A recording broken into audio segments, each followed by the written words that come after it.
Welcome everyone to the Aramir Weekly Trading Group 1. Today is July 23rd, 2019. Trading Group 1 is part of the Aramir Options Trading Community. We normally meet every Tuesday at 11 a.m. Eastern. The purpose of Trading Group 1 is to bring traders from around the world together to discuss options trading with each other. You learn trading by watching and participating in the trading group.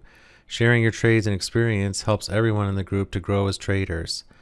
Aramir Corporation is not a broker-dealer or an investment advisor. This is for educational purposes only. All pricing or profit or loss you see in today's presentation is hypothetical. Software simulations and programs create the prices. Simulations are not subject to market factors such as liquidity, slippage, and commissions. Options and futures trading is risky. You need to be very careful exposing your capital to options and futures trading. Get educated about the risks before exposing your capital. Backtest and paper trade until you're ready. Start with small trades and gradually increase your size as you become more and more successful. With that, I'd like to welcome you back to Trading Group 1. And we don't really have any announcements, but if you want to see today's recording, you can go to our members site, my.aramir.com. It's a free thing. You can watch the recording streaming on our library for free for up to a week, I think it is.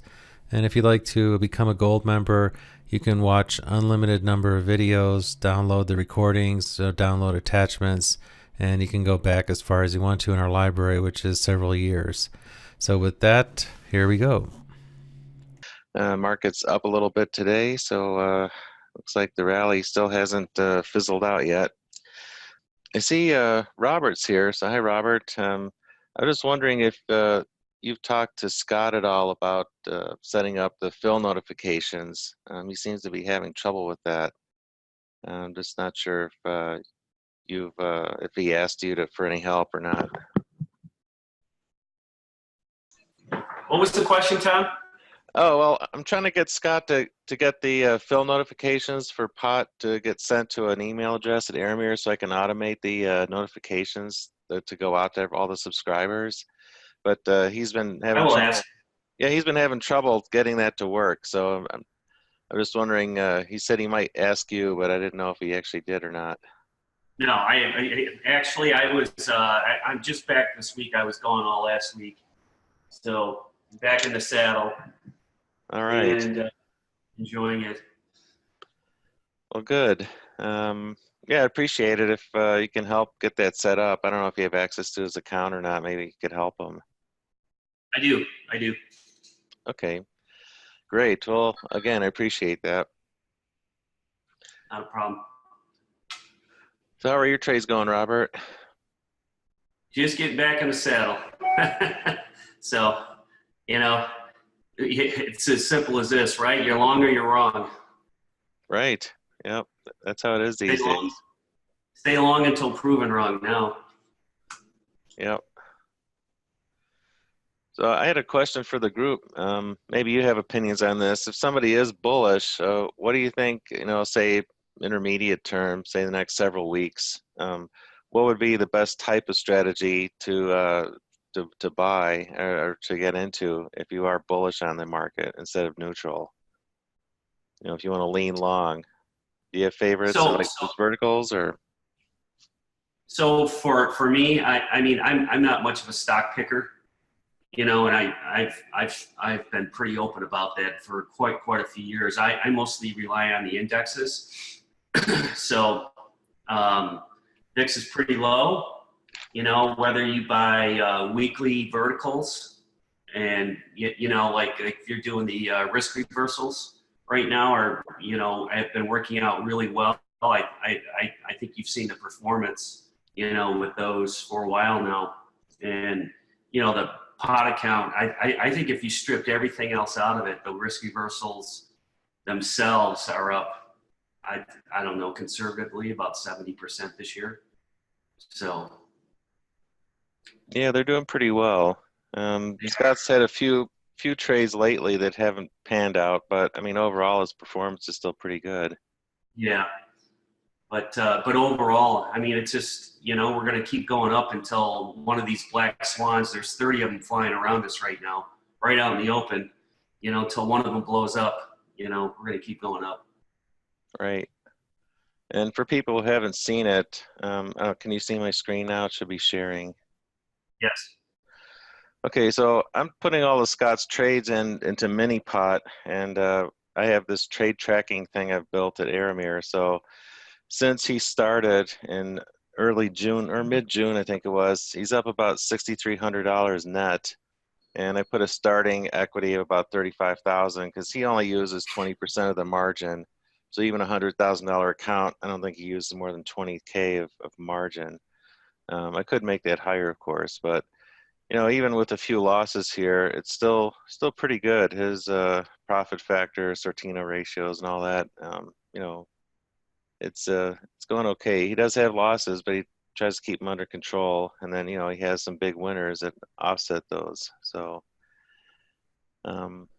yeah, that's a different way of trading than the high probability non-directional type of mindset.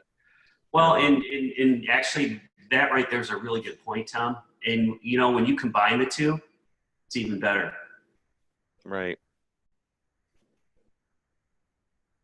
Taking like a bearish leaning broken wing butterfly and then strapping on risk reversals on top of it, that kind of thing. Yes. Yep. Or ratios. I actually like to use a lot of ratios. And I think Dan Harvey does too. Is it Dan that does here? Yeah, I think, Dan, you do ratios. Well, I actually like 132 flies. I have a scan on Thinkorswim to find them. And I'll also do 132 flies for select stocks that are running up to earnings. And I'll place the short call in that situation near the expected move. And hope that I can get a pin or a near pin. So what kind of ratios are you doing, Robert? 1x4s, mostly. Okay. And then are you fairly close to the market when you put those on with your short strike? Well, no, actually my shorts are usually about 100 points away. Okay. It's the stuff that I showed in February. The other thing I'm using are those 3x9s. Okay. And it's interesting. So right now, currently I have a 3x9. Let me just pull it up. It's going to, I put this on right after the class there. It's I'm long 3, then I'm long 6, and I'm short 27. And currently that's up about $9,000. It's a small position, but if you just throw them on, take them off, throw them on, take them off. Let's see, and then there was a question: are you referring to unbalanced condors? The first trade, yes. The 1x4s, yeah, I am referring to unbalanced condors, and then I'm doing some other long 1, long 2, and then excuse me, short 9. But the short 9's a spread. He says, okay. And Rob, do you want access to Minipot? I'm sure you're getting Scott's pot trades. Oh no, I actually haven't. So. Okay. Just making sure. A lot of that stuff we talk about before it even comes out. Right. So, not all of it, but some of it. Well, very good. Then Marcus says, yes. Okay, yeah, right. The unbalanced condor, you don't need a portfolio margin, but the 3x9 you do. You should.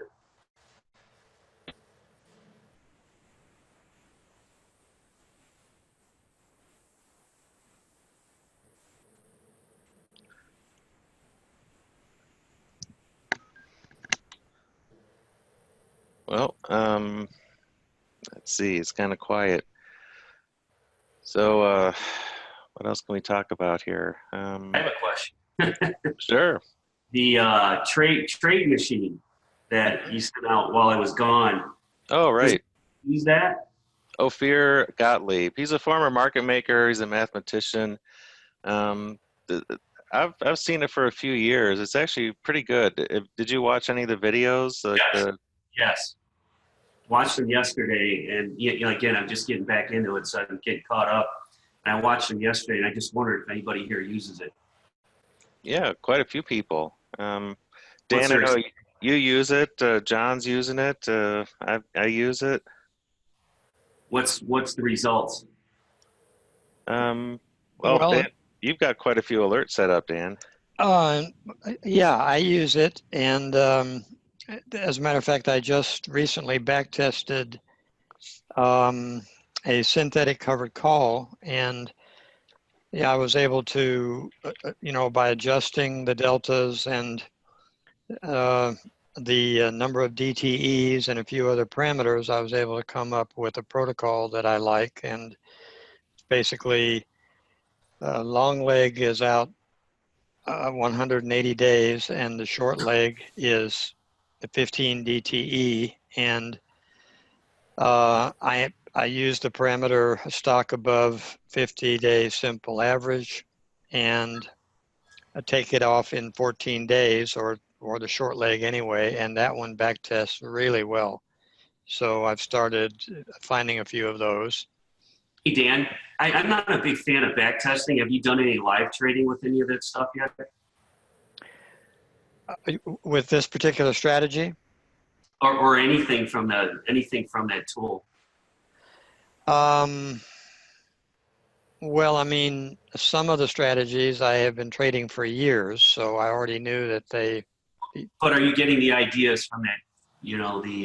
What's it called? TradeMachine? Oh, no, not getting the ideas from there.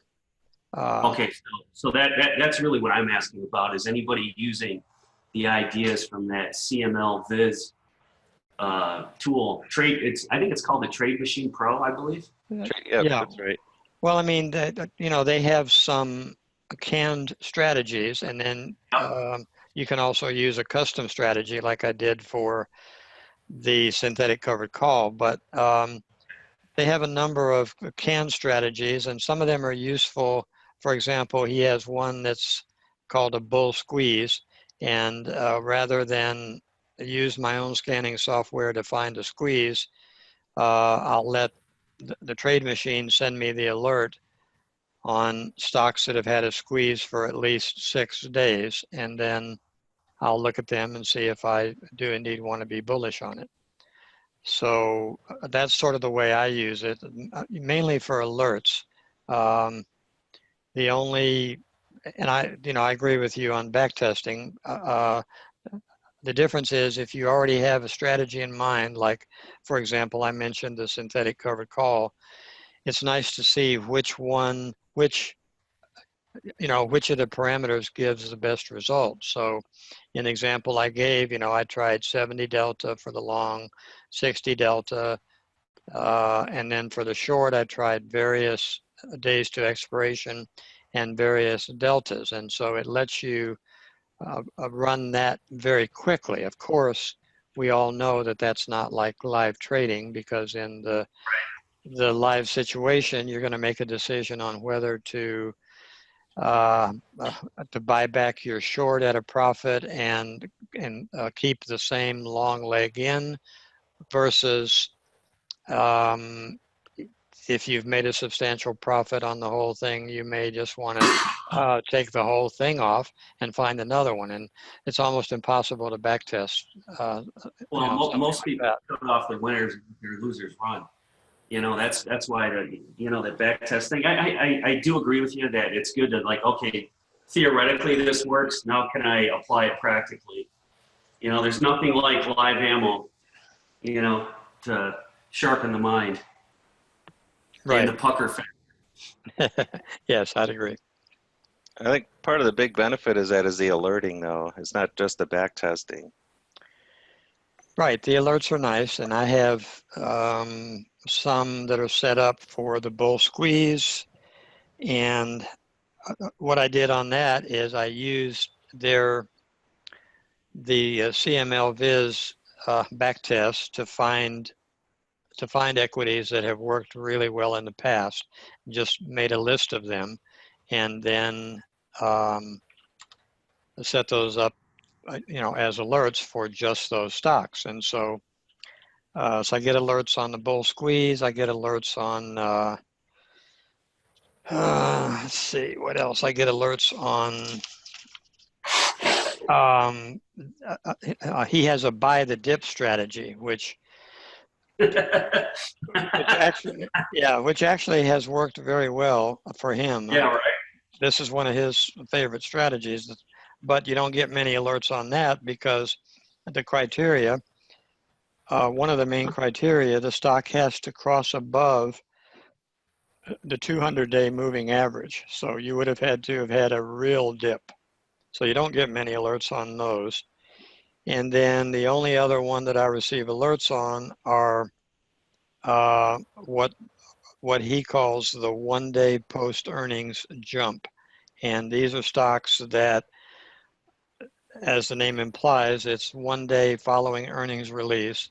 And the earnings, had to be, I think it's up more than 3%. And then the stock is up on the day following, and then you get the alert. And then you can make a decision whether you think the stock's going to come back up and then go long with however you want to play it, long call, long stock, debit spread, whatever. So those are the alerts that I receive. So, but I've had some people ask me the question, is it worth the 100 or whatever it is a month? And of course, that's an individual decision. If you get a couple of good trades that you would not otherwise have found, then it's worth the money. If you never get anything good out of it, then it's not worth the money, like everything else. And John, I see you're unmuted, so I know you're using CMLViz as well. Yeah, I do. To answer your question, Robert, I just use it for sort of exploring ideas that come to me, and just sort of a little bit like Dan's, I think, by the sound of it, but just to explore ideas of where there might be some edge in something pattern-wise. I don't use it as much as Dan by the sound of it, because they don't yet have commodity futures. But once they do, I'll be using it more frequently. And hey, John, what would you say the trading performance is from it? Oh, I don't use it like that. It's simply just an idea exploration tool. Dan used a good term to sort of get an initial protocol to then start developing from. It's really to save me the effort of a manual sort of options exploration of a concept. Got it. Yeah. Appreciate your input. Not at all. Interesting when you say flat out you don't like backtesting. Would you mind expanding on that? Well, I just found over the years that I can look at some glorious backtests, and if me, you, many of the traders I've mentored over the years, if you don't really follow the rules, the backtesting is worthless. Because the human factor is not in any backtest. Of course, yeah.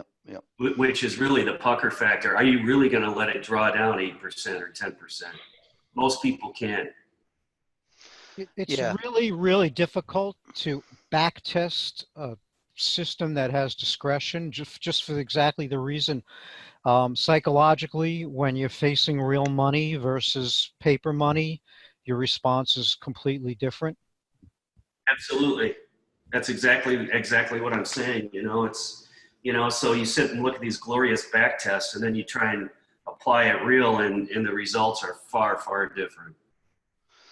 Yeah, I think there's at least two different sort of camps, aren't there? There's, if we're talking about, for a start, systematic, non-discretionary versus discretionary. I think there's a huge danger in discretionary trading. Because it's obvious, isn't it? I mean, because people waver off the path, but then of course I think you're alluding to liquidity losses, or you can call it slippage if you want, or the fact that, you know, a particular day's volume might result in a different spreads on a particular strike and that sort of thing. Yeah. But I think it holds essential value for systematic, non-discretionary trading in terms of edge identification. Yeah, but you know what's funny, John? I even see the system trading. People will sit and watch their systems and override them. Yeah, and I think and that was going to be my third sort of bucket of that whole, if they're automated, you mean? Yeah, and that's a real can of worms as well, just because of this sheer sort of overfitting concept, isn't it? And people piling on, you know, free variable after free variable, and before you know it, you've got 12 different variables in there, and you know the thing's clearly over. You know, it's crazy. Or it's called analysis paralysis. Yeah. Yeah, I mean, you could, you know, if you know what you're doing with systems trading from an automated basis, you could take any security and over any time period and engineer, you know, a sort of rod straight bottom left to top right equity curve. I reckon that has no relevance in terms of whether that will work for the following years whatsoever. But I think, you know, the psychology of the, you talk about the real life inoculation and real ammunition. You know, you've got to get to that point anyway, haven't you? At some stage, you know, whether you've back tested it or not. We talked about this in the previous couple of weeks, actually, about, you know, confidence to sort of scale up and what your comfort level is and how you will be able to stick to a plan when you're undergoing a drawdown period. Yeah, there's another issue too, and that is at times, if you go back, for example, in Option View or OptionNet Explorer, you're not getting an accurate picture of what you could actually do in the real world. Some of those days in February of 2018, the markets were virtually untradeable. The quotes were a mile wide. Sometimes you couldn't get quotes at all on the days where the markets were in free fall. And yet, if you go back in Option View, it looks like you have no trouble, you know, doing trades. And that's just not true. You get a false picture of what was possible. Yeah. Yeah, absolutely. I'm just amazed that people don't, you know, the purveyors of option so-called strategies, you know, they bang on about returns and, you know, even monthly returns and expectancies and all this sort of thing, but no one ever produces, you know, or indicates what the maximum drawdown might be and for how long you will be in that drawdown condition. And that, to Robert's point, that is a hugely important psychological piece of information.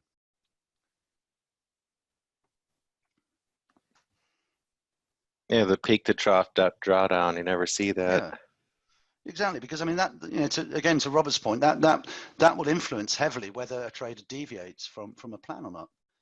Because, you know, if you're told that, look, this has a maximum drawdown of 10 weeks and 10%, let's say, then at least you know where you are. You're getting to week 8 and you're saying to yourself, well, okay, it's still within parameters. Whereas if you've got no idea what that maximum drawdown period is, you know, you've bottled it at week 5 and you're starting to tinker with it and not getting anywhere. It might just be perfectly within the trade system's parameters.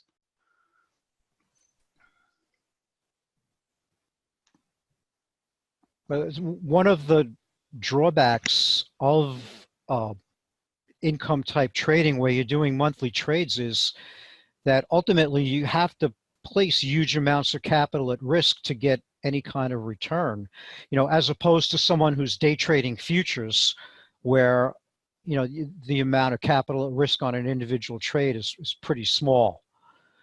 You know, you can day trade and, you know, put, you know, 3, 4, 5% of your capital at risk with no problem. But when you're doing monthly trades, chances are you're going to have to put, you know, 50% or more of your capital at risk.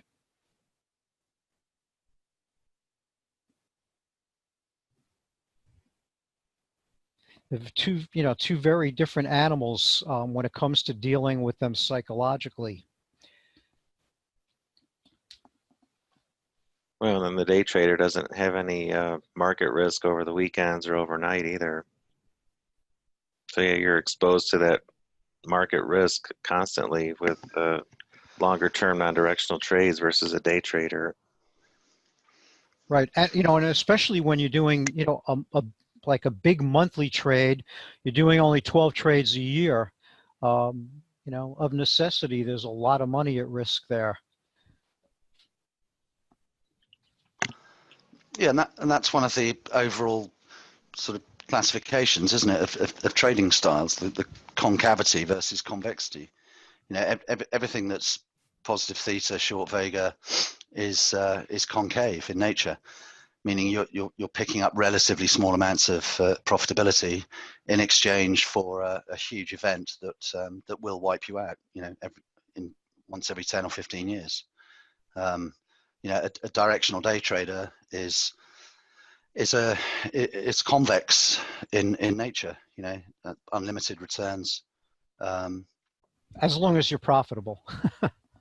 Yeah, of course, but they're two different sides of the trading sort of coin, aren't they? And concave trading is by its very nature dangerous. It's dangerous what the vast majority of people in this group do.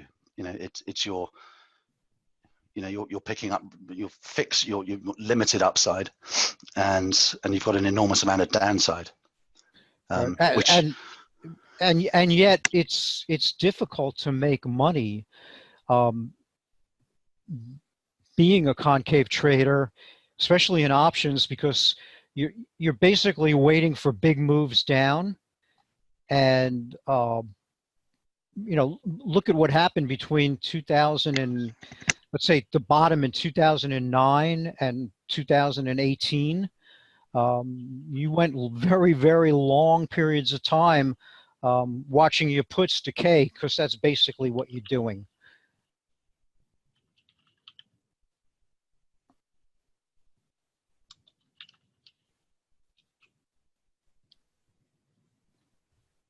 That's the Taleb style of trading. Yeah, exactly. Waiting around for the February 2018's.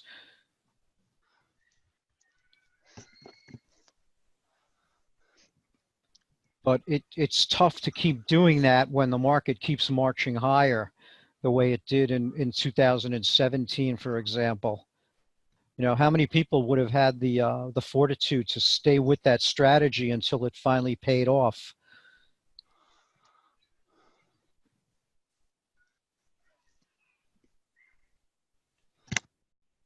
I see Peter had a question about the mini pot fill notifications. I asked Scott yesterday, and he was supposedly working on it, but I still haven't seen any emails coming through yet, which is why I asked Robert if he can give Scott a hand. So hopefully we'll get it working soon.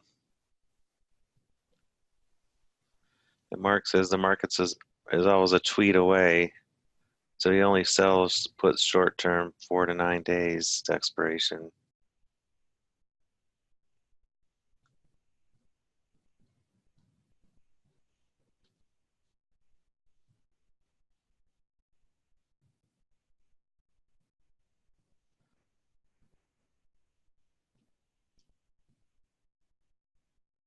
It's interesting. Adam Grimes had a kind of a change of his outlook. He had been predicting kind of the start of a bear market sometime this year, but he's saying the factors have changed, and they're not really looking for that now for the rest of the year. They're still looking for more bullish activity.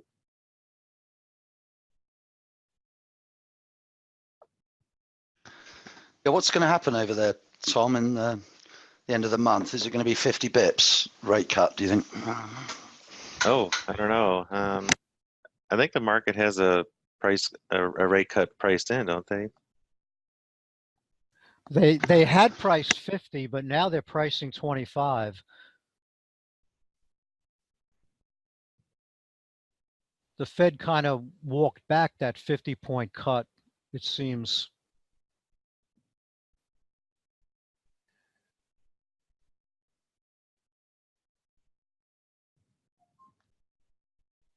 I also find it kind of interesting that Adam changed his outlook, because my feeling is I'm expecting more of a repeat of what happened last year. I think the market, the S&P might go up a little bit more, but I think we're closer to a top and another decent sized correction than we are a huge move up.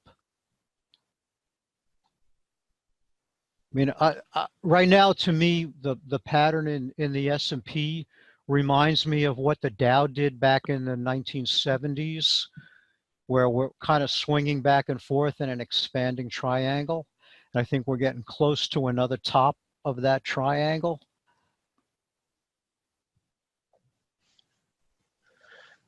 Well, the 10-day moving average of the equity put call ratio is still around 0.8, which is bearish, of course.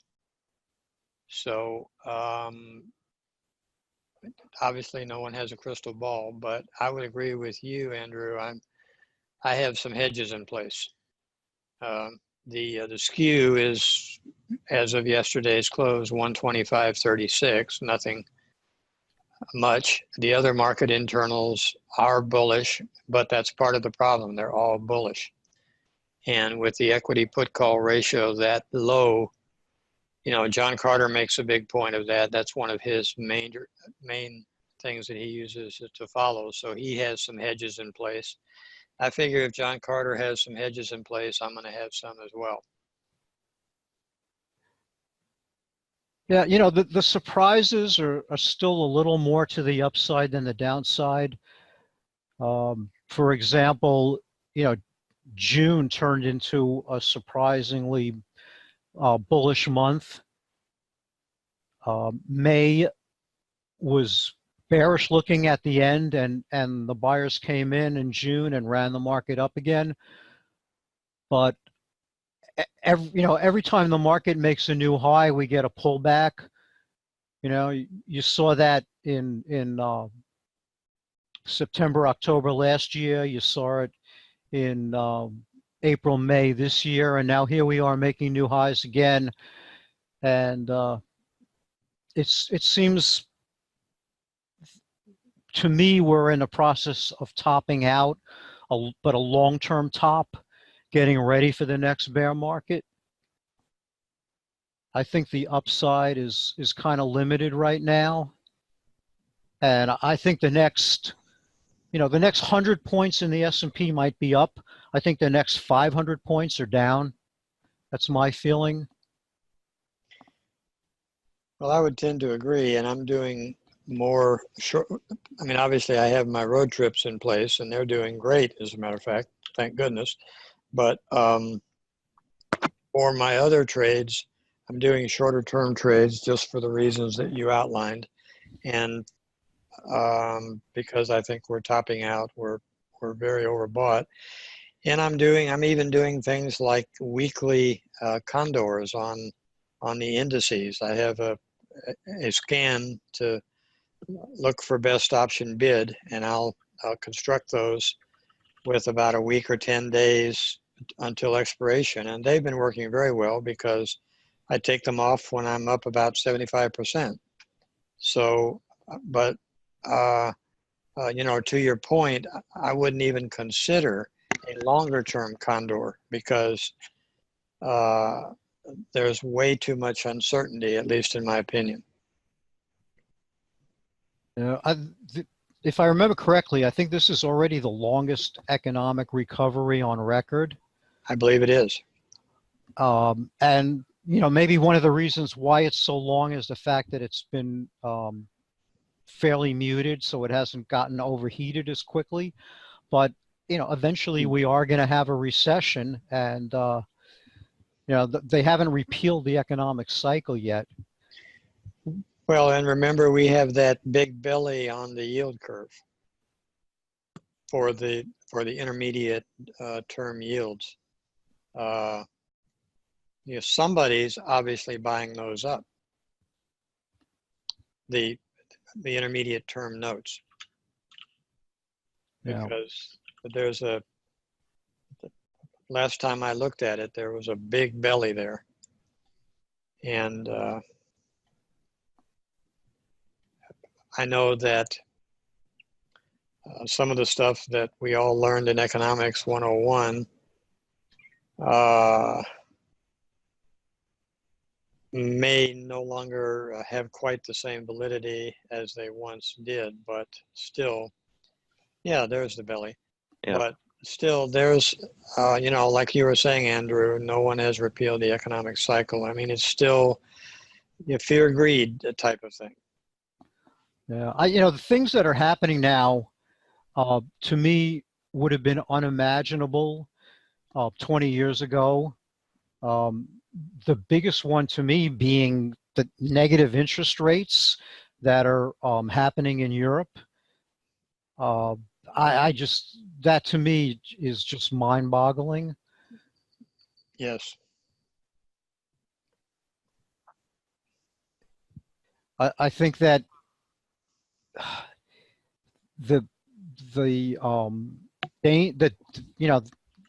these negative interest rates are an absolute disaster, and you know we haven't felt the impact of those yet, but at some point they're making a lot of things, you know, really bad, even worse than here, where the zero interest rate policy that the Fed pursued here made a lot of things much worse. Number one, it destroyed, you know, any incentive towards fiscal responsibility by the government, because it made deficits much easier to finance. So, you know, there's even less discipline than before. But it's also doing a huge amount of damage to a lot of institutions.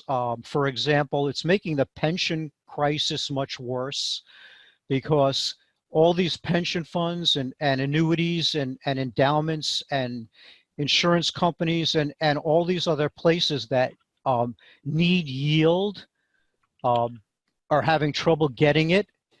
And so they're forced to do things that are much more dangerous, or they're forced, for example, in Europe, where they're mandated to buy government debt, they're losing money by buying negative interest rate instruments. Yeah, I think you're right. I mean, it is ominous, and the administration is turning a blind eye to the huge deficit, part of which it created. It's like the emperor has no clothes syndrome. And I think eventually the chickens are going to come home to roost, and, you know, perhaps it'll just be a 5% correction and we'll all breathe a sigh of relief, but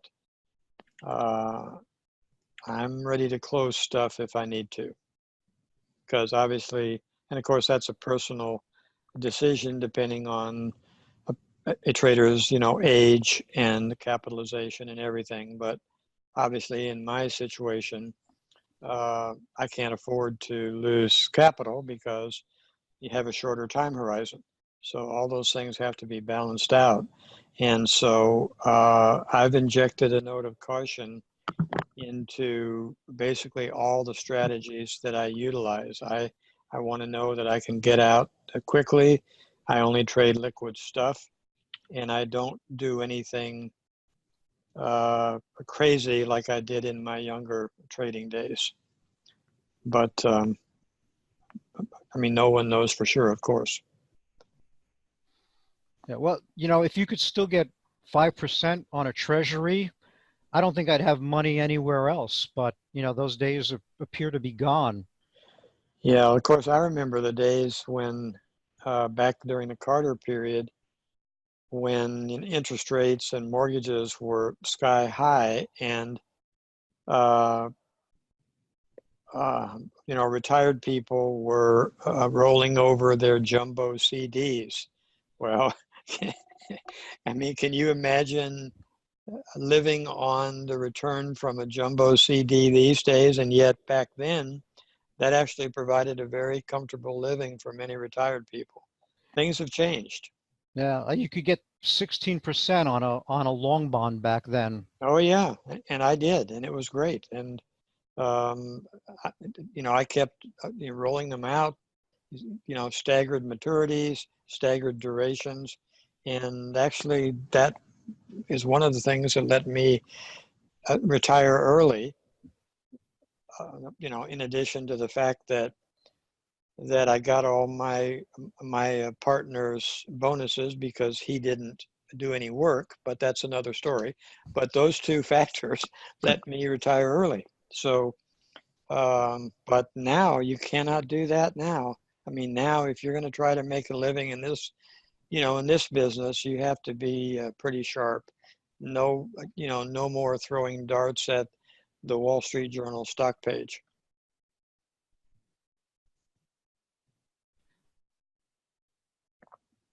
Well, it was a little scary back then too, because for a while it looked like inflation was never going to end. So, yeah, so 16% on a 30-year bond sounds great, but remember, the rate of inflation was that or higher for a while. So I think that's the only saving grace now is that we really, that at least at this time, we don't really have much risk of an inflationary spiral. But of course, that can change in a heartbeat. Well, we do have huge inflation now, but it's just confined to asset classes. Well, that's what I mean. Yeah. I mean, for the general public, it's not that much of a concern. I mean, you always have, inflation on big ticket items that are in demand, houses and expensive cars, etc. But the majority of people,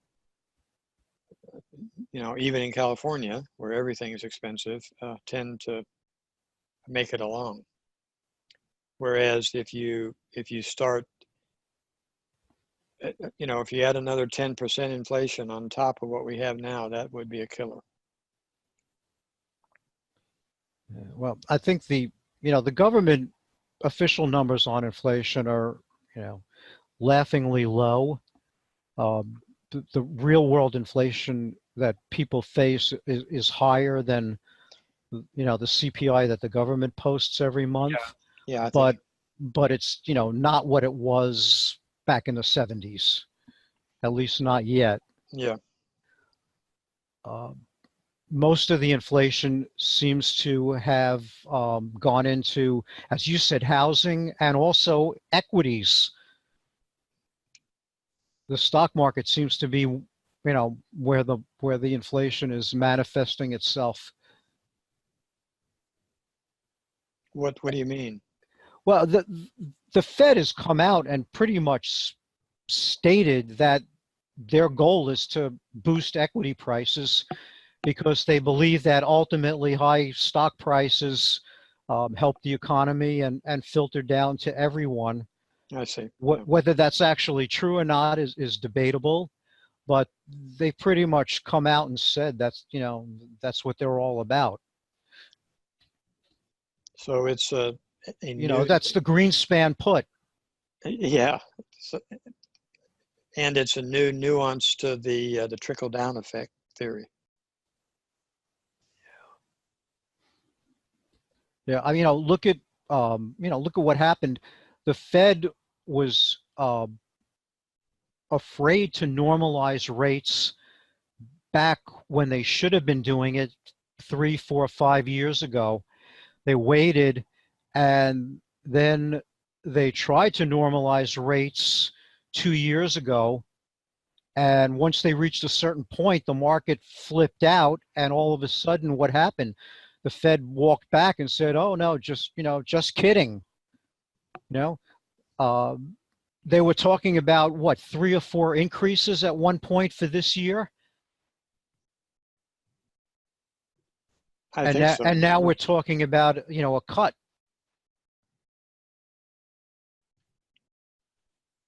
Just because equity prices slumped. And I think the Fed would love to have rates higher if they could, if only because it gives them ammunition the next time the economy gets weak. You know, if they cut rates now, we're down to, you know, 2 to 2.25%. You know, that doesn't leave a lot of room for cuts to fight the next recession. As opposed to, you know, 2008, 2009, when, you know, they could come down from 5%.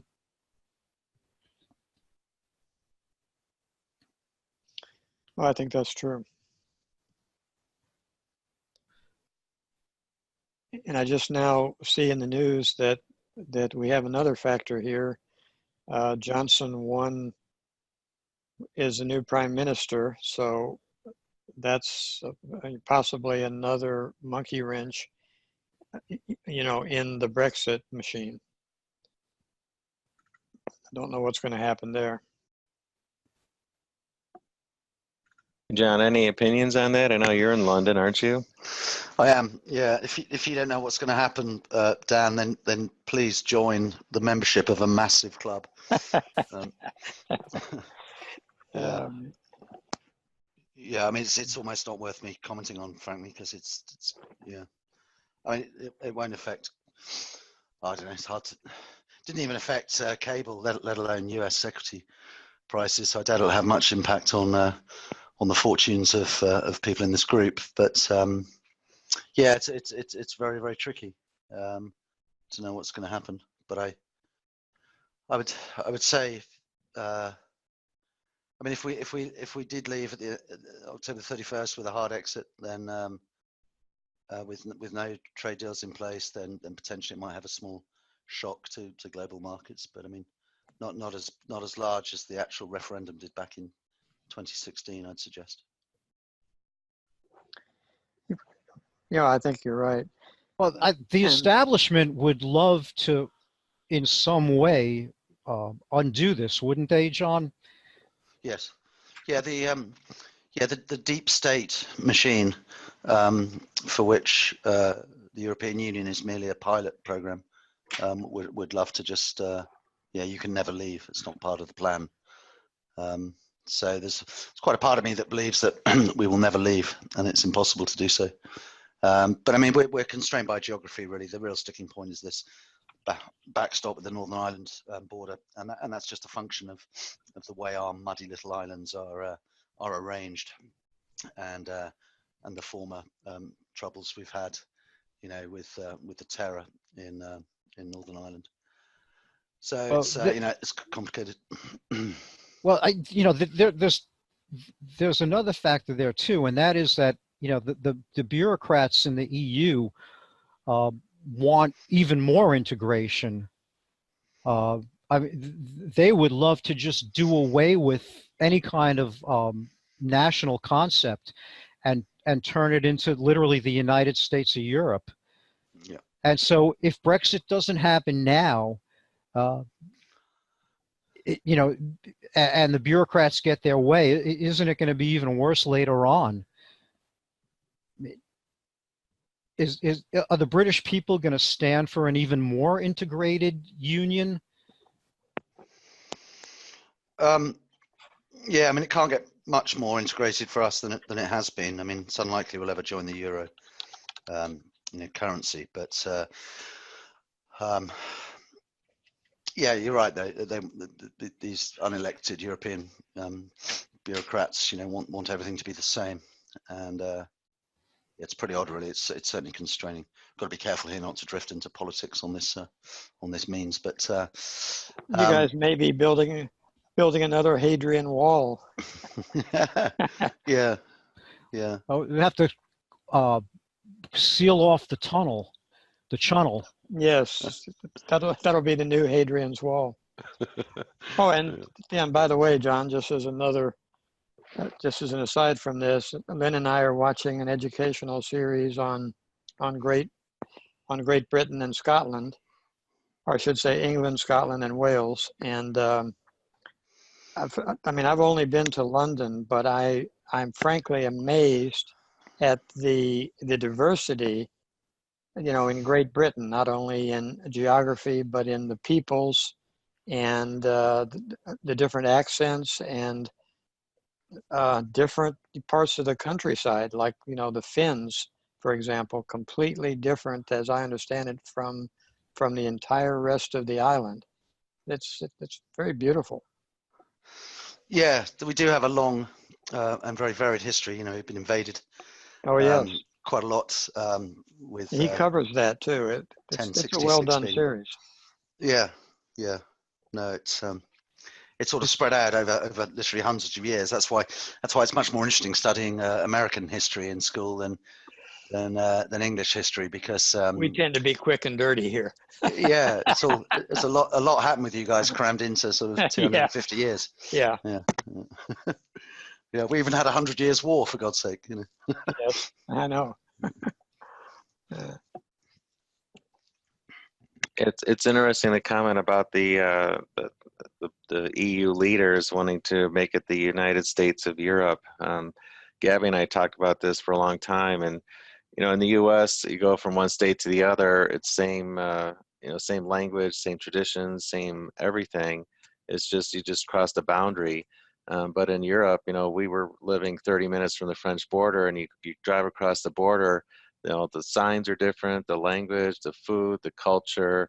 And then a lot of these countries, they have long-standing dislikes for each other. I mean, how many times have the Germans and French been at war? The people from Illinois and Indiana have never had a war like that between them. So it's right, which is why the bureaucrats are so desperate to do away with that concept of nationhood, I think. I don't see it though. I mean, with all the different, like the Greeks, retiring a lot earlier than the Germans, the Germans got really upset with that. And, in the US, it's all the same, but I don't see that they're ever going to make it there. Just with the diversity in Europe, I don't think it's really realistic. Yeah, it's an impossible task, isn't it, Tom, to think of an economic club that within its membership, has countries like Germany and Greece, playing by the same rules. They're so different. Well, and then you end up with economic powerhouses like Germany, who end up funding the non-economic powerhouses like the people in the Med. The Greeks, the Portuguese. And we're an economic powerhouse that's been horribly constrained by EU policy. We have to buy more than 60% of our own fish. Our fishing industry has been slaughtered. It's full of European fishermen now. That's just one example of the EU is a protection racket with huge subsidies for uncompetitive businesses. You've got me started now, so I'm going for it. Sorry about that. We will be far better on our own, and we'll surpass Germany as a technological, educational, and tourist powerhouse. There's so much stuff going on in this country, and it's just constrained by having to pay these enormous subsidies to the EU and giving away control of our borders. And Peter agrees. I think, Peter, you're from the UK too, aren't you? Yeah, Peter's another Brit. Yeah. Yep. Yeah. So it'll be interesting to see where it all goes. But I don't think it'll have a huge effect on the on markets. I wouldn't be putting trades on. I mean, there is a sterling trade to be had if you've got a view about what happens on the 1st of November. But I don't think it'll affect most people trading US equity markets. Right.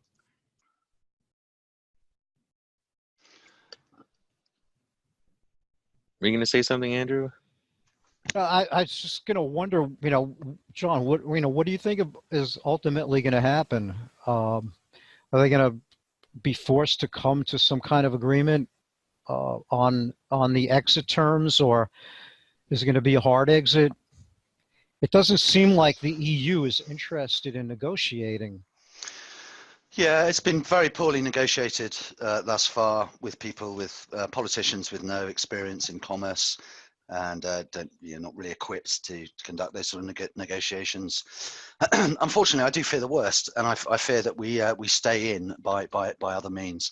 So we have an exit in sort of name only, and then we end up with the worst of all possible outcomes, which is notionally left. So we no longer have a voice in EU policy. But we still have to succumb and comply with a whole host of laws, regulations, and single market procedures.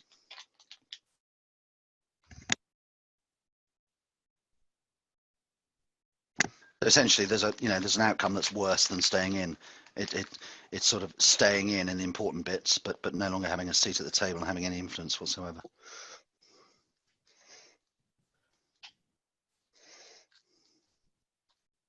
It's like kind of being a subject instead of a citizen type of outcome. It's like being a child at the dinner table, right? Parents are going to tell you what to do. Yeah, and it's bitterly divided UK politics. It's caused the breakup of friendships, tensions within family members, with differing views. I mean, it's a really big thing over here,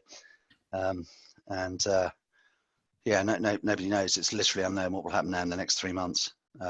All kinds of funny tricks being argued about to muck around with democracy and our parliamentary laws, to try and avoid a decision being made at the time at the end of October. So there's a lot of changes afoot in British politics. But I think what we don't see is after the referendum in 2016, there were a lot of countries that started piping up about their own ambitions, perhaps to leave, and most of those have been crushed now by just seeing how difficult it's been for us to get anywhere. Yeah, Britain was the least integrated, wasn't it? And yeah, they're having all these problems. Yeah, so no single currency, an island nation. Second largest economy. It's pretty much this, it's very close to the size of Germany's, and even we haven't got anywhere in 3 years. Yeah, I mean, could you imagine Greece or Italy trying to leave? Just the negotiations over the value of the new currency would never get settled. Yes, yeah, that's right. And like I say, the EU has become a racket and a protectionist measure for very inefficient and uncompetitive businesses, that left to their own devices without the benefit of EU subsidies would likely not be competitive in global terms. So there are countries within the EU that need the union, and there are those that don't need it so much. Yeah.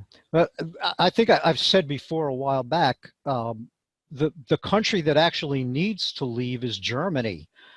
I think the rest would, without Germany, the rest of the countries would probably be in much better shape, because it's Germany that's actually causing the problems. It's Germany that's keeping that euro strong, which is, causing problems for all these other countries. But nobody wants Germany to leave. Well, I mean, arguably the EU is a German-led project. French German-led project. Always has been. Yeah, it really is the Fourth Reich, so to speak. Yeah, and the new head of the European Commission is another German now.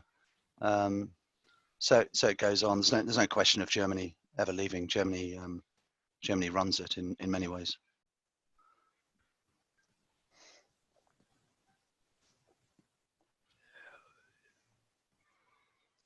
Well, 3 months to go, and we'll see what happens if they don't kick the can down the road again.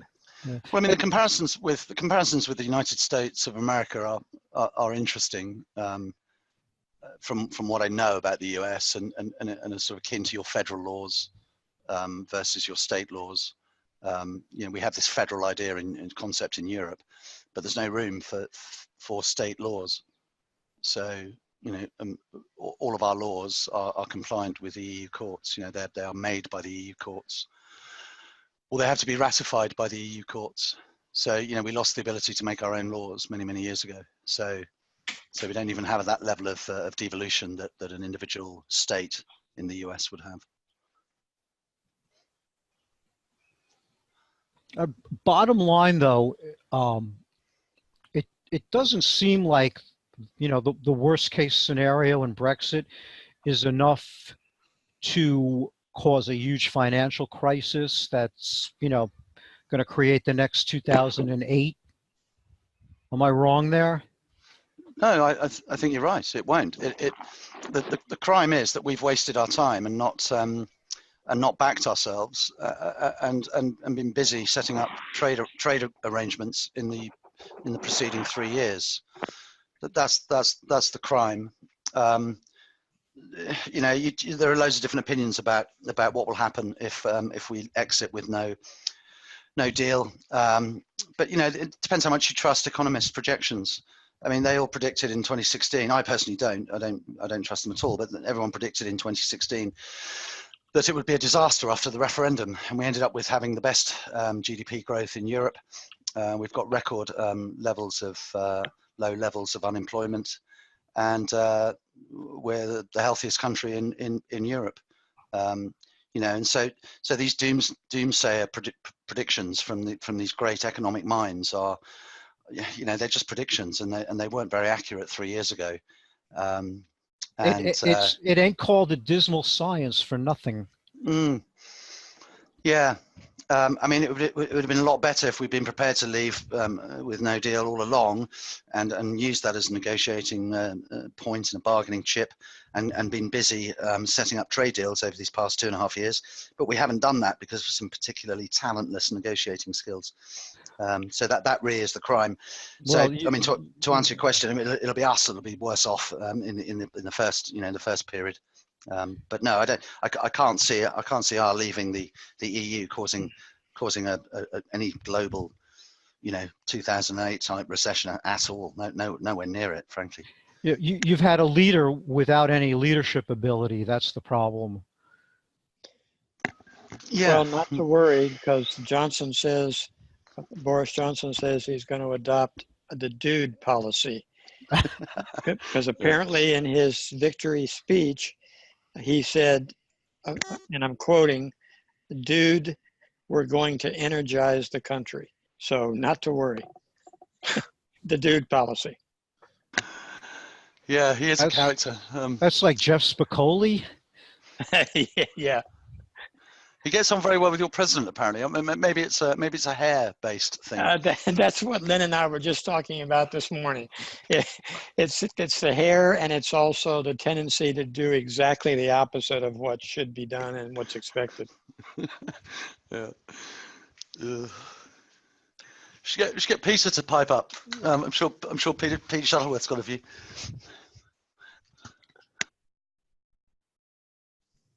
Let me unmute Peter. Peter, can you hear me? Or can you talk? Yeah, can you hear me? I can. Excellent. Yeah, I got a few views, but I like to keep them to myself. Wise move.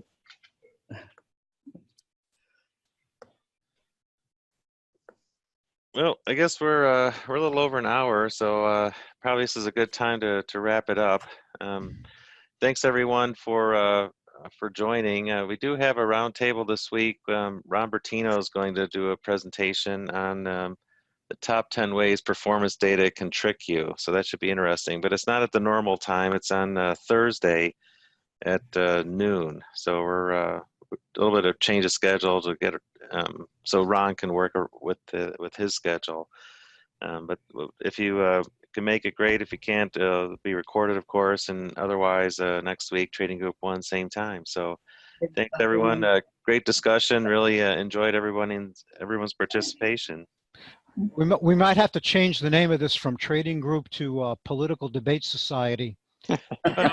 Well, politics are intertwined with the market, so you do need to talk about it once in a while.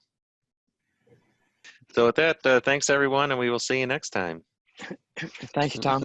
All right, guys. Bye.